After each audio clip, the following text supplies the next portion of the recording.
সালাতে দোয়া কবুল হয়। সালাতে দোয়া কবুলের 3 জায়গা। একটা হচ্ছে তাকবীরে তাহরিমার পরে আমরা সানা পড়ি না, আমরা তো একটা পড়ি।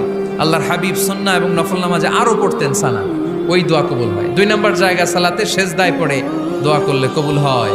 আকরাবু মা ইয়াকুনুল আবদু মির রাব্বিহি ওয়া হুয়া সাজিদ ফাকসিরু ফিহি দুআ। বান্দা যখন সেজদায় লুটিয়ে পড়ে বান্দা আল্লাহর সবচেয়ে কাছে চলে যায়। কিন্তু বিশ্বনবী বলে সেজদাটা তোমার রবের কুদরতি পায়ের উপরে পড়েছে। সেজদায় পড়ে দোয়া করেন।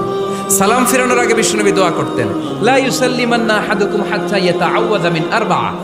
আল্লাহর হাবিব বললেন 4 জিনিস থেকে পানাহ না আছে আমার কোন উম্মত যেন সালাম না ফিরায়। তারা যেন পড়ে আল্লাহুম্মা ইন্নী আউযু বিকা মিন আযাবিল কবর, আউযু বিকা মিন আযাবি জাহান্নাম, আউযু বিকা মিন ফিতনাতিল মাহইয়া ওয়াল মামাত, আউযু বিকা মিন ফিতনাতিল মাসিহিদ দাজ্জাল। আল্লাহ কবরের আযাব থেকে বাঁচাও, আল্লাহ জাহান্নামের আগুন থেকে বাঁচাও,